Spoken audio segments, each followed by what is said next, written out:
ಆತ್ಮೀಯ ಭಾರತೀಯ ಜನತಾ ಪಕ್ಷದ ಶಿಸ್ತಿನ ಕಾರ್ಯಕರ್ತರೇ, ಮಹಿಳಾ ಕಾರ್ಯಕರ್ತರೇ, ಇವತ್ತು ಇಡೀ ಜಿಲ್ಲೆಯಲ್ಲಿ ಒಗ್ಗಟ್ಟಿಂದ ಇವತ್ತು ಹೆಣ್ಮಕ್ಳಿಗೆ ಆಗಿರ್ತಕ್ಕಂಥ ಅನ್ಯಾಯವನ್ನು ಖಂಡಿಸಿ ಅಖಿಲ ಭಾರತ ಕಾಂಗ್ರೆಸ್ ಪಕ್ಷದ ವಿರುದ್ಧವಾಗಿ ಬಹಳ ಬೃಹತ್ ಪ್ರತಿಭಟನೆಯನ್ನು ನಾವು ಕೋಲಾರಲ್ಲಿ ಹಮ್ಮಿಕೊಂಡಿದ್ದೇವೆ.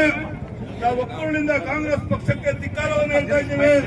ಇವತ್ತು ಸೋನಿಯಾ ಗಾಂಧಿ ಅವರು ಇರ್ಬೋದು, ರಾಹುಲ್ ಗಾಂಧಿ ಇರ್ಬೋದು, ಪಕ್ಷದ ಅಧ್ಯಕ್ಷರಾದಂತಹ ಖರ್ಗೆ ಅವರು ಇರ್ಬೋದು, ಅವರೆಲ್ಲರೂ ಸೇರಿ ಇವತ್ತು ಏನು ನಮ್ಮ ಭಾರತೀಯ ಜನತಾ ಪಕ್ಷದ ಈ ವಿಶ್ವ ನಾಯಕರಾದಂತಹ ನರೇಂದ್ರ ಮೋದಿ ಮಹಿಳಾ ವಿಚಾರವನ್ನ ಇವತ್ತು ಸಂಸತ್ನಲ್ಲಿ ಫೈನಲ್ ಮಾಡೋದ್ರ ಮುಖೇನ ಇಡೀ ಭಾರತ ದೇಶದ ಹೆಣ್ಣುಮಕ್ಕಳಿಗೆ ಅನ್ಯಾಯವನ್ನು ಮಾಡತಕ್ಕಂಥ ಭ್ರಷ್ಟ ಕಾಂಗ್ರೆಸ್ ಪಕ್ಷವನ್ನು ನಾವು ಇವತ್ತು ಧಿಕ್ಕರಿಸ್ತಾ ಇದ್ದೇವೆ.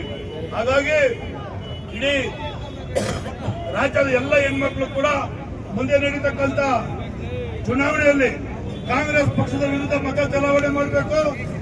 ಹೆಣ್ಮಕ್ಳು ಸಿಗ್ತಕ್ಕಂಥ ಒಂದು ಏನು ರಿಸರ್ವೇಶನ್ ಅನ್ನ ತಡೆಗಟ್ಟಂತ ಕಾಂಗ್ರೆಸ್ ಪಕ್ಷಕ್ಕೆ ಮಣ್ಣುಪಾಲು ಮಾಡಿ ಪಕ್ಷವನ್ನ ಬೂದಿಪಟ ಮಾಡಬೇಕು ಅಂತ ಹೇಳಿ ಇಡೀ ರಾಜ್ಯದ ಎಲ್ಲ ಭಾರತೀಯ ಜನತಾ ಪಕ್ಷದ ಕಾರ್ಯಕರ್ತರಲ್ಲಿ ಮನವಿ ಮಾಡ್ತೇನೆ.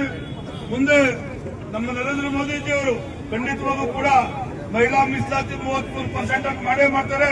ನಾವೆಲ್ಲ ಕೂಡ ದೇಶದಲ್ಲಿ ಒಗ್ಗಟ್ಟಾಗಿ ಭಾರತೀಯ ಜನತಾ ಪಕ್ಷದ ಜೊತೆ ಕೈ ಜೋಡಿಸಬೇಕು, ನರೇಂದ್ರ ಮೋದಿಜಿಯವರ ಕೈ ಬಲಪಡಿಸಬೇಕು ಅಂತ ಹೇಳಿ ನನ್ನ ಮಾತು ಮುಗಿಸ್ತೀನಿ. ನಮಸ್ಕಾರ.